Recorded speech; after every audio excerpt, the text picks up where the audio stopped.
I was not expecting that.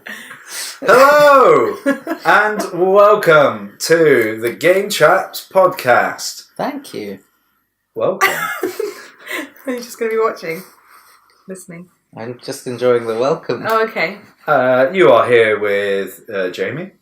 And Robin. And Bindy. And today we are going to have a chat about games we love that nobody else does. But first, I'm very excited to announce the next official, in quote marks, sponsor that the Game Chaps have, and that is Taylors of Harrogate Coffee. Taylors of Harrogate Coffee? I know. Go on. Well, the lovely coffee you have right now in your hands. I do. I'm which I think drinking we can it. all agree Listen is to this. delicious. Oh. Is the After Dark roast. Mmm. Deep and seductive. It is. So, if you're ready, get closer and embrace the evening. This is coffee at its most seductive. An intimate blend, roasted deep, dark, and slow. Oh my. To tease out sensuous flavors of cocoa and brown sugar. It's the perfect reason to invite somebody back. Taylors of Harrogate, helping you have sex. It's coffee. Sexy coffee. Sexy Sexy coffee. people. I always thought that was quite funny because I was like, okay, so you're inviting someone to come back for coffee, but because it's after dark, it's implying you've been on a sexy date. Yeah. So you get into your flat at like 1 a.m. and be like, hey, want some coffee? To be fair, this is, out of all the coffees I've tasted, I would say this is the sexiest one. Yeah. Are you feeling aroused right now? You definitely get the sensuality. Yeah. Even just when you opened the bag and we were all smelling Sniffing it. Really close to each other. Get closer. So you can smell I mean, we are all naked right now, and it is 2 a.m, and we are stuff is sitting happening. in a jacuzzi made of this coffee. But we're here to chat about games, and the topic, games we love that nobody else does. So the rationale behind that is it's a game that you obviously love, and I'll give you a chance to kind of explain why. But no one's on trial here.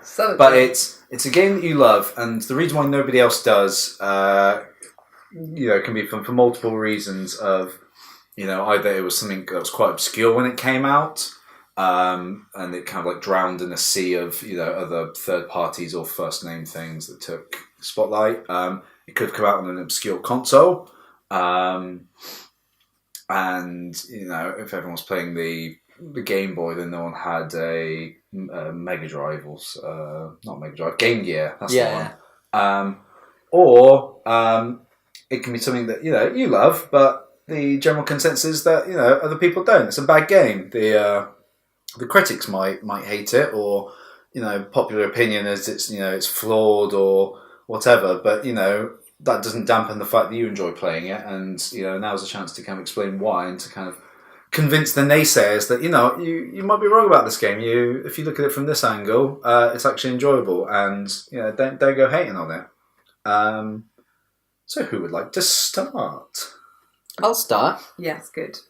Robin, what is a game that you love that nobody else does? Well, so this was kind of a little bit tricky, I realised. Like, there's not many games that come out these days that are actually, have major, technical flaws and things.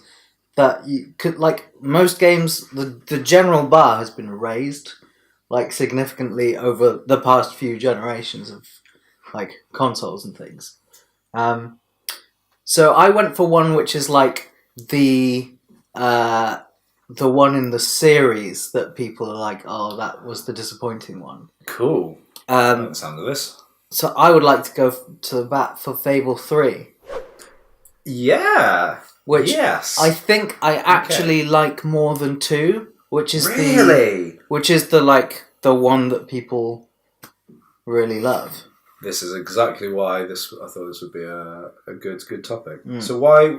So for those who are who are unaware of the Fable series, the reason why, and correct me if I'm wrong, the reason why people maybe feel 3 doesn't stand up in the same way is because it's changed the formula ever so slightly, whereas previously it was you are the hero in an RPG, playing it your way, leveling up, questing around, open world experience.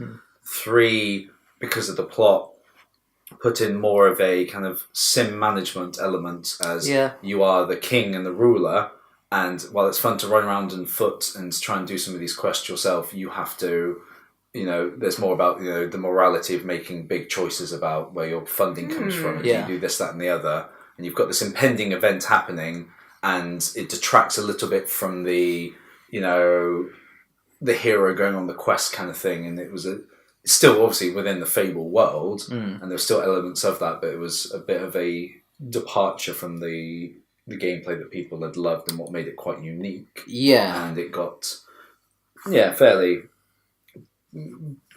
popular and critically kind of... Yeah, I mean, I had a look Not at overly it on bad, Metacritic. Like, what is its score? It's like 80, but from critics, and somewhere in, like, I don't remember, maybe the low 60s from users. So it's not, like, by no means panned. No, the idea of this is we're not trying to defend games which are so technically bad you can't even play them. Yeah. But I like your idea of the framing of it. Well, I did like... It is definitely more linear than 2 is, in, like, a lot of quite minor ways. But I felt like because the whole thing about Fable is, like, there's a big emphasis on the morality thing, which I've never thought was, like, by any means the most fun or interesting parts about those games, because it really, like, especially in the first game, and to a slightly lesser extent in the second, is very much like, basically, are you going to be the worst possible person you can be, or the best possible person you can be? Like, you come across a bunch of caged up children, and are you going to, like... Burn them? Are you going to pay for these children to be rehoused? Like, or are you going to eat them and make their parents watch? Like, that's the dynamic. But the only consequence of that was that it changed your, like, physical appearance, so if you were bad, you have horns. Which, again, was, like... It's a very basic morality system. It doesn't really affect anything. Because you end up, like, either way, you end up as some kind of homunculus that pretty much every other person who played the game will probably end up looking more or less the same as you. Yeah. Especially if you're evil because your hair falls out.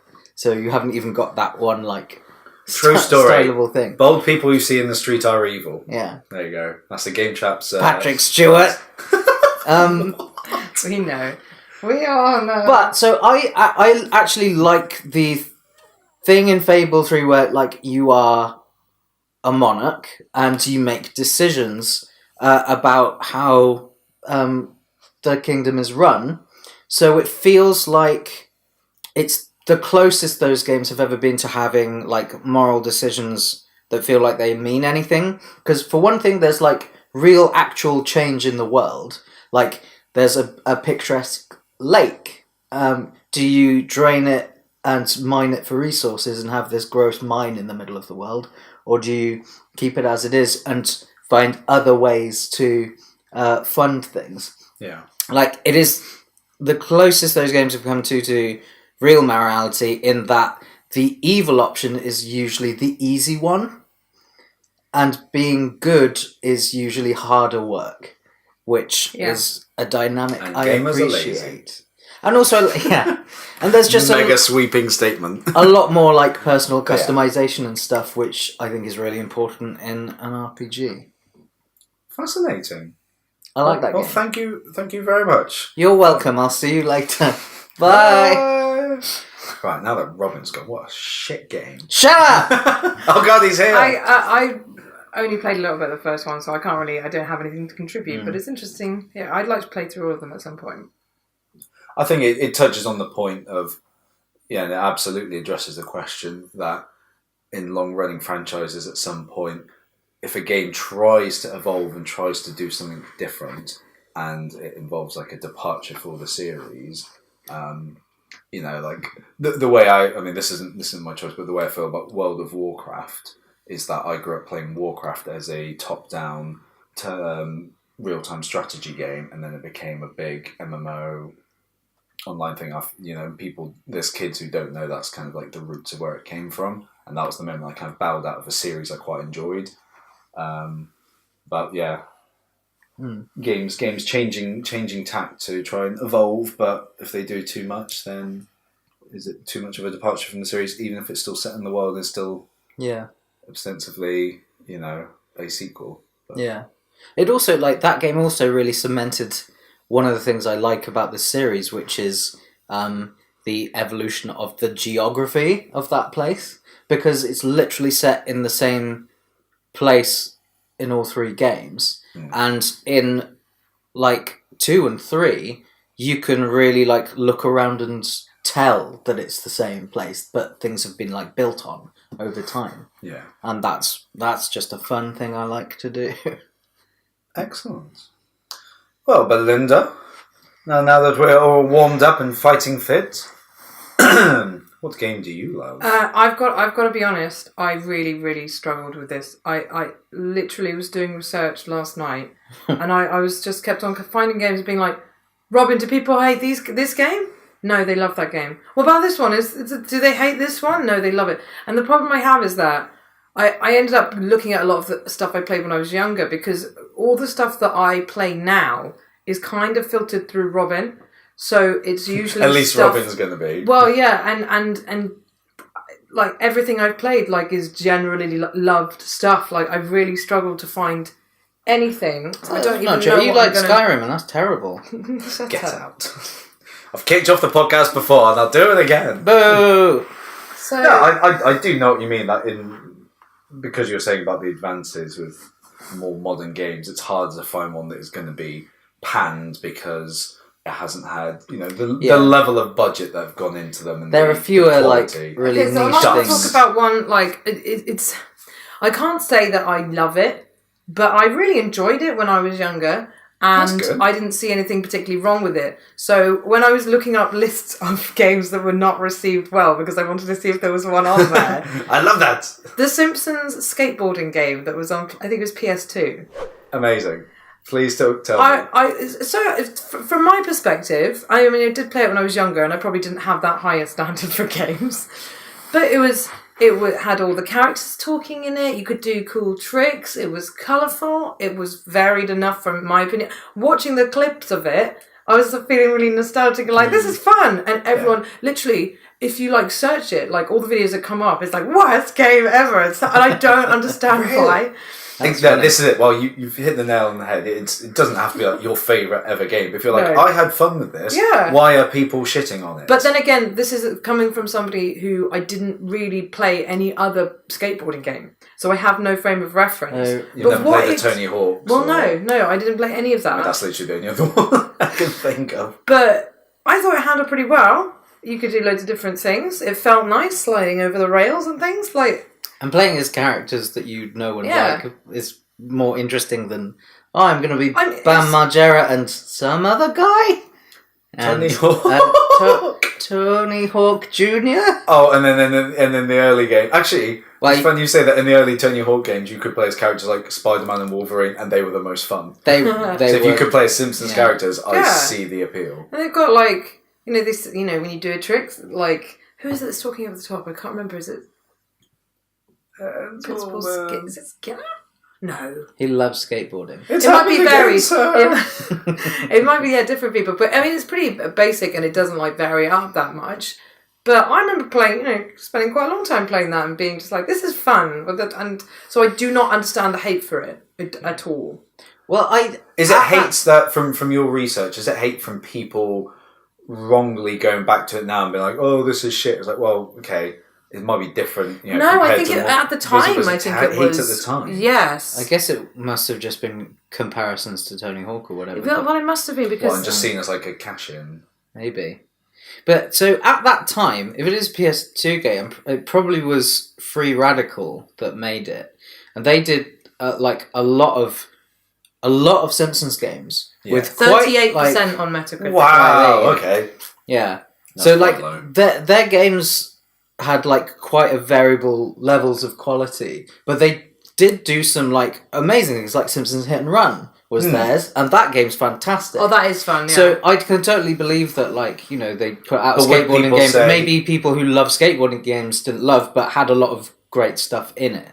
Was there ever a consensus about Hit and Run being a rip-off of Crazy Taxi? I don't think so. Okay. I mean, I'm just trying to understand if that was it a criticism certainly was. thrown at Simpsons skateboarding. but it's like there isn't really much comparison. There's so much more variety in the Simpsons game. Can I just read this one review to you? Go on, and credit them as well, so we can Cinescape. that famous publication. Well, this is lots of different things on Metacritic. The gameplay is absolutely atrocious. Imagine a game where you can't turn around without fighting the controller, where jumping is completely inaccurate, and the only way to finish the game is completing controller functions that will quite literally have you hating yourself for picking up this title in the first place. Wow. The thing is, I just read one actually that said... I mean, skating games aren't exactly Control known is for their brutal in this accuracy. game, forcing players to grit their teeth and redo each maneuver multiple times before it registers correctly. And now I've read that, I do have a memory of struggling with the controls sometimes. It's like, it's not super sensitive. Like, you have to do things so particularly. I do understand that, but I don't think I think that made me actually enjoy it, because I like that even though it made me angry, I kind of enjoy that. Like Splatoon. Yes, And Dark exactly. Souls. Yes, exactly.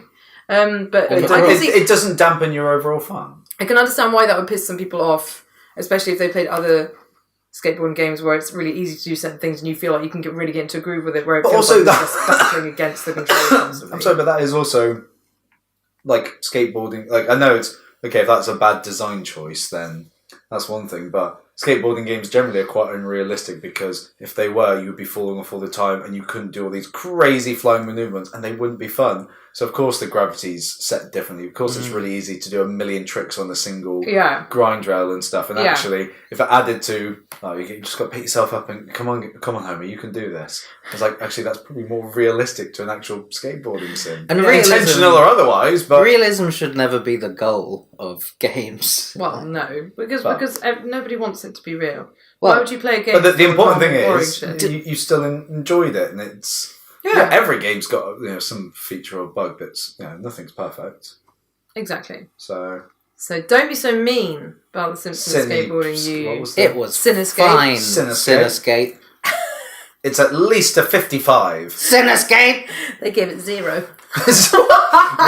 It's not even worth picking up. I mean, that's quite extreme. Someone else has given it a good score and put, "Dude, smoke weed, then play the game." I see a series. There we go. I see a Sensible series. advice. Stoned with The Simpsons. So that's my first choice. How about yours? So, I reckon you can maybe have a prediction. I reckon you can maybe make it, Robin, because to give a hint, somebody shouted this out when you were trying to guess my summer game. 13? Did I shout it out? The can't SpongeBob remember. SquarePants game. SpongeBob SquarePants Battle for Bikini Bottom is one of the most underrated platformers ever. It's a good game. This is exactly it was the first thing that came to mind. The second I thought of the topic, I was like, not enough people know about this game. Right. Sadly, it was done by THQ, who have had a whole host of troubles going into liquidation and all this kind of jazz. It was maybe reflective of the fact that there were a lot... I probably played the most random games on the GameCube, because outside of once you have your Marios and your Zeldas and your Metroids or whatever, you weren't exactly flooded with first choice third-party games, because they were all on the PS2 and then kind of the Xbox. So I you mentioned 13. I didn't say that because actually that was fairly reviewed all right. And everybody who I've played with is like, this is quite different. Yeah. But there was a lot of games like that which were kind of random. And I like my SpongeBob. he's I've been referenced to him many times because he's stupid in yellow and he's a likeable guy. He's a cool guy, but also irritating as fuck. But the reason I enjoyed it at the time, and the reason I've gone back and played it, and it still holds up, it is a really solid platformer. You know, the full buy-in for me is the fact that, you know, knowing the franchise as I do, the little attention to detail of going into certain people's houses, or the in-jokes, or like the world itself is very well done, and there's loads of variety in areas, from Jellyfish Fields to like downtown Bikini Bottom to levels in the Krusty Krab, to skiing on Sand Mountain. The bosses are a bit naff. Enemies are quite fun and varied. But the core of it, the different things you have to do, some of the things are quite challenging. I don't think once the game kind of gets going, there's no too easy things. You redo a lot of levels. There's a lot of hunting for extra spatulas and stuff.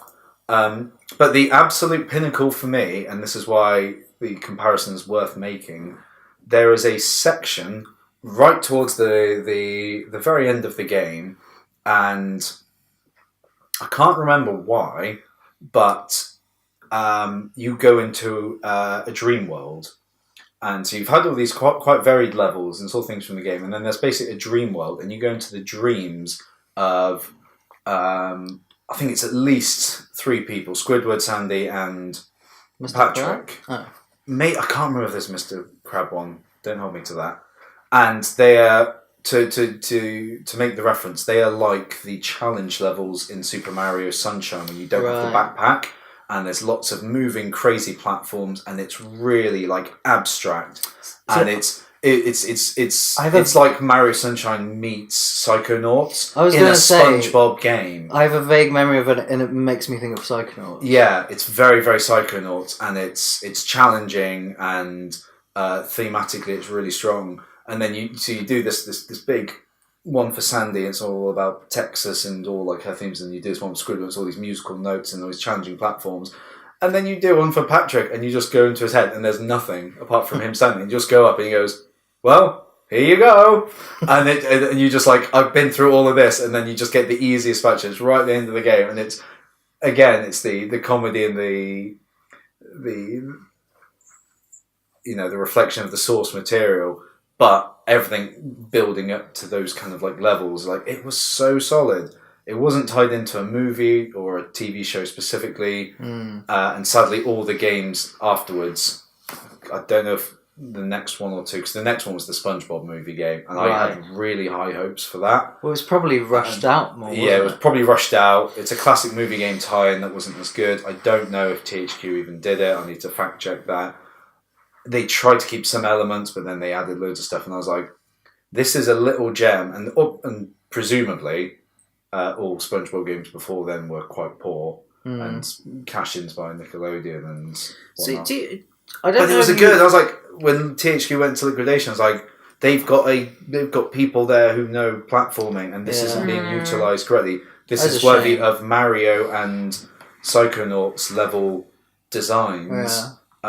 And you're never going to see that again from them. Do you know what year it came out, or roughly? 2002. Okay, because I was just 2004. It was definitely it's a GameCube game, isn't it? Mm-hmm. I'm just thinking, like, it is funny that there was this just kind of gem, and I guess one of the reasons it flew under the radar for so many people is because, like, because it was platformers really, apart from it being a licensed SpongeBob thing, but platformers in general, like, really fell off in development around that time. Yeah. Like, Mario Sunshine was the one for the GameCube, but like, there's not many others of around that period I can think of other than Psychonauts. Yeah. No, I still think of it fondly and played it recently. It still holds up, and I'd love to do a full playthrough of it, or even kind of a gameplay. Yeah.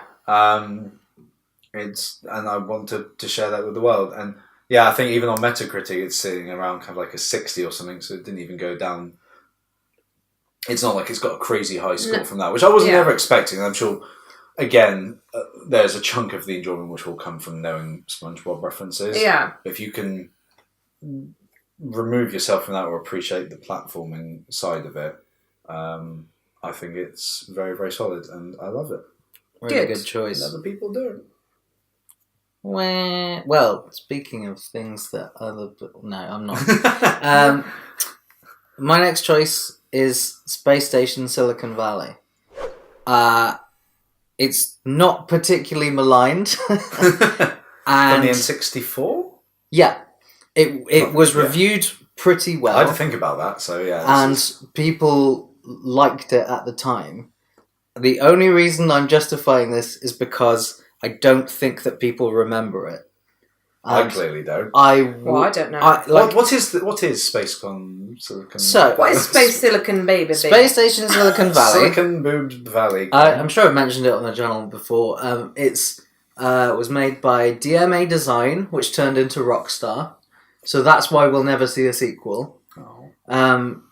But I'd love for them to try, because it's a really interesting concept, because it's almost essentially Mario Odyssey, in that it's an action kind of platformery type game.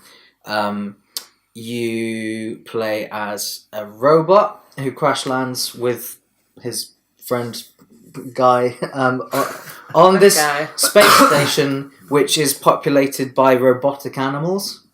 So, and in the crash, your body is destroyed, and you move around as a little microchip. So you can jump into the bodies and control all of these different robotic animals, and they're not just normal animals. Some of them are Space cow. Silly, some of them are a hyena with wheels, or a flying rocket. Oh no, it's coming back to me. The box art. It's just really out there in terms of being silly and fun. Yeah. And there was 4. I want to say there's probably about 40 levels, because there's 4 different zones, which are different biomes. Right. But I really would love to see it done today, more expansively and with slightly more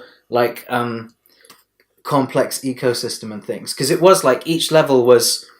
There were some animals that only turned up in one level, and others that would be in because it was each area is almost like a zoo enclosure, so things have to be they have to get along together. That sounds amazing, and you're wondering why hasn't that been? It was super rich, and it was incredibly varied, because the kinds of abilities they gave all the animals were all over the place, and a lot of them were just these are kind of just the innate abilities of these creatures, and some of them were this zone has sheep, and sheep who are on springs and can jump everywhere. I can't wait and to find footage stuff for like that. It's just such a fun concept, and I'm sure it is remembered fondly by a lot of people, but not by enough. Yeah. It's the one thing that I would most like to have a remake that never will. That's right, letters to Rockstar and hassle them. You never know, mate. I don't know. They're making a lot of money doing other stuff now. It's a shame. I'd be so happy and surprised. Especially if it's because it sounds like quite a unique idea, and there are just so many games that are the same thing over and over again. Muscle men. The only thing I've played since then that's like it is Mario Odyssey, really. And that's not anywhere near to the same extent. No. Because, the things you control as Mario in that game aren't, they don't have the same level of, ability and stuff. The whole thing about... That's not the main thing about that game, that's just a tiny part of it. Yeah, whereas the whole thing about Space Station Silicon Valley is that you yourself are rubbish. There's just this little walking microchip. Really awesome concept, great fun. I just wanted to talk about it because it's a game that came out on the N64 and it deserves recognition. Love. Come on, people, show some love. Go out and buy some old N64s and play it. Although it's one of those things that probably cost a fortune. Yeah, it really wouldn't surprise me. It's not like Ocarina of Time, which had millions of copies. made, and it's why like Conker's Bad Fur Days. And then 64 cartridges, 100 quid upwards. Well, that Jesus. one was expensive when it came out as well, because it was like a particular cartridge that was made for that game because it needed more memory space and stuff. Although, fun fact, if you probably do definitely know this, there's a massive segue. The expansion pack thing that came with Donkey Kong Country. Oh no, what was it? What was the 3? Donkey Kong 64, yeah. Was purely because there was a bug in the game which they couldn't patch like you do now. Oh, this really? whole memory expansion wasn't memory, it was purely just to patch this one bug so the game runs smoothly, and they basically sold it into Nintendo being like, oh no, you need this to play the game, it's too powerful without it, as opposed to it was to fix a bug. That's amazing. And that's how they got it. Interesting. That's where that came about. It seemed like the N64 made good use of it after that. Well, yeah, then it was... Majora's Mask relied on it and stuff like that. Perfect Dark? Yes, yeah. Yeah, they needed it as well. Good games. Good times. Anyhow, speaking of random segues, Bindy, another game. So, I had a whole list of ideas because, again, I found it hard to find anything that was like truly not liked by anyone. So my second one is kind of similar to Robin's in the way that it's not so much that I don't even know if people liked it. I just know that I love it and I'd like them to remake it as well. But I suppose being friends with you guys who are awesome Mario people, not Crash Bandicoot people. Boo! Crash Boo! I'll have you know, I had a PlayStation with Crash Bandicoot when it came out. Did you have Crash Bash? No. Do you even know what that is? I didn't know what it was. I recognise the name, but I could not for a split second imagine it. So what is it called? Mario Party is the minigame one, right? Yeah. Yeah. So it's kind of like that. It's like Crash Bandicoot's version of that. But okay, then I minus definitely do not know this. there's not like a board game mechanic, is there? No, so it's basically just a selection. I think there's 4 or 5 like mini games. So there's but they're just really, me and my sister had so much fun playing those games. Again, watching the clips back, I was like, I want to play it. I want to play it now. I want to play it now. They look cool. But the main one that I thought of that always comes to mind first is, and it's funny because obviously we've been playing a lot of Splatoon recently, and I was saying, that mini game is kind of like very much like Splatoon. So there'll be like 4 or 5 different versions of a similar thing, which is quite interesting. You're basically trying to cover like squares in your colour. So each person has a colour and you're like bopping around and you've got to try and... In certain ones you've got to just get as many squares as you can, then when you land on a box it like caches them in and then you just keep going. Yeah. So you can like pick up bullets and stuff and shoot people but then there's another one where you have corners like painted into the stage, so you have to try and make squares of your colour, and then it kind of, as soon as you made a square, it's like cashed in. Yeah. So and people are getting in your way, and you're just trying to, and it keeps moving around, so you're trying to like get across from each other, and that game is really fun. There's another one like, I'm trying to remember what all the types are. So there's one that's just like tanks. So you just like in what is it? It reminds you of the We Play. Yes, mini tanks game. Very much similar to that. Yes, I know. And loads of different arenas and different like styles of that. I think there's like 4 different types. Then there's the one that you get in arcades that you told me the name of, and I can't remember what it is. Air hockey. Yes, like air hockey, but it's so you'll all be on each side, and there's just balls coming out, and you have to flick them into other people's, and it gets completely mental. And then there's one where you're just in an arena, and there's loads of different like nitros and stuff. You're just chucking them. You just literally it goes.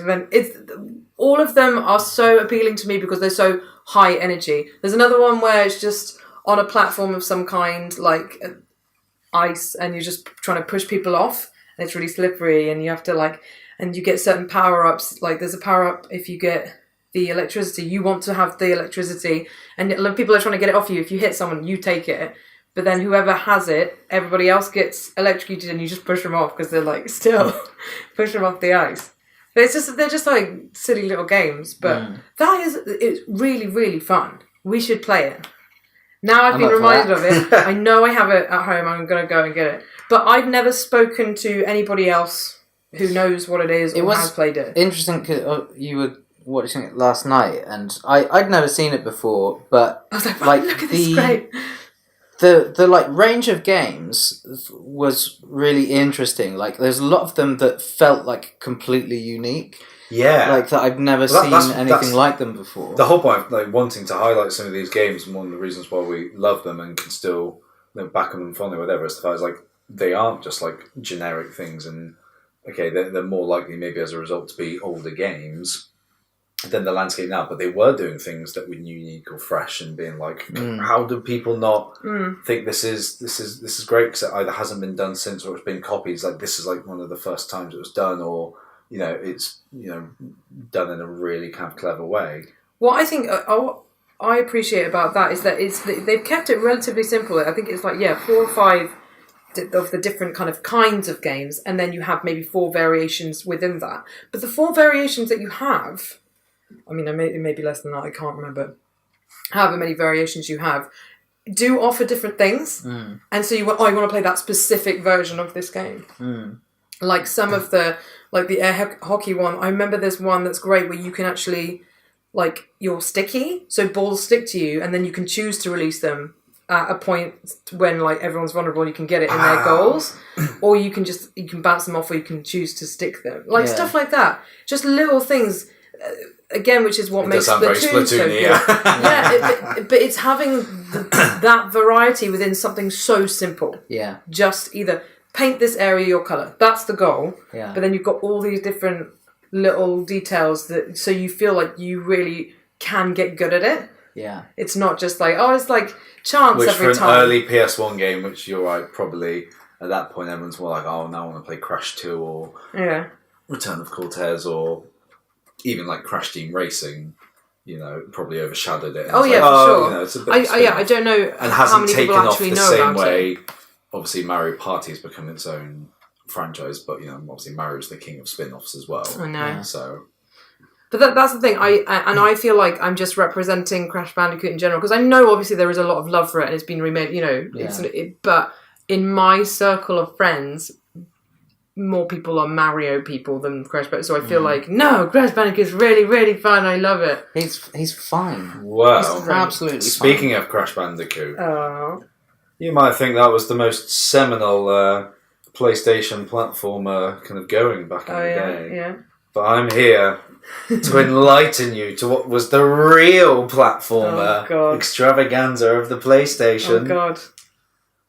And that was Toy Story 2, motherfuckers. Yeah! That was going to be on my list too! That, again, okay, so I'm glad you guys have obviously different game choices, but different rationales behind them, because I've realised both of mine fall into a very similar category, obviously different platforms and times, of platformers, which generally is a genre which is going far more under the radar, and B, ones which are very much overshadowed in the time of their release because of more popular mainstay titles, or because they might be classed as movie or TV spin-offs or whatever. Yeah. But god damn it, even if the PlayStation Classic was absolutely crap, if it had Toy Story 2 on it, I would have bought it. That was a great game. It was, again, for the exact same reasons I liked SpongeBob. It was solid. Buzz had his variety of moves. As the game progressed, you'd unlock certain power-ups, and they had like a little Metroidvania style that you try and do some like race in like the first or second level, and you're like, this is impossible, and then you go and get some speed power-up 8 levels later, and then you come back and you're like, oh sweet, this is like a hack to it now. So there's a lot of kind of going back and forth once you have these power-ups. It was quite basic in terms of what you had to do. So every level, you had like a coin total, you had a puzzle to solve, you had a boss to fight, you had a race to do, you had to collect army men and stuff. Mm-hmm. So but there was quite a joy to that. It was like, okay, right now I've got to go and find Ham, or I need to go and work out where Mr. Potato Head's arm is. Yeah. So it was a nice thing knowing, like, which challenges you had to, but still felt fresh. And probably, again, the biggest thing to its credit is the level design. They were all greatly varied and themed nicely. And the thing that really stood out for me when this kind of all combined is you look at some of the levels, and it is a tie-in with the movie. You can't deny that it's got that as its backup source, but it takes a short, 30-second clip maybe of a quick flash in a movie, or like if you think about the areas in Toy Story of the Owl's toy barn, to then going to the elevator and then up to Owl's kind of penthouse. Yeah, they created 4 or 5 levels out of that. And you had Owl's toy barn, then you had Owl's toy barn in the space section, then you had the elevator shaft, and then you had the elevator shaft boss fight, and then you had his kind of like his like apartment, and then like getting to the airport level afterwards. And they built those from scratch. Yeah, they weren't mapped to the areas of the movie. It's quite interesting. You'd see these clips from the movie, but you not really get a sense of like what is Andy's house. Yeah, there's no blueprint for it, and they also had quite good creative license to be able to kind of make that up. And they were all again so varied and enjoyable. And it was really fun running around. These toy barns or these apartments or these. I'm a big fan the imagination of, kind of went into it, even though there were areas of repetition, and maybe some of the boss fights were quite kind of basic. But I'm a big fan of like exploring giant versions of environments. Literally, that is exactly what I was going to say. Yeah. Part of the appeal of that is it just feels fun being in that, like seeing it from a different perspective. That's why I'd love Nintendo to do a new like fully 3D chibi robo. So like you'd come to a stairs in Andy's house, and you have to double jump up everything as Buzz, and you're kind of getting all the way. But going the other way down, you jump on the banister and go whee! Yeah. And they can play very very creatively on.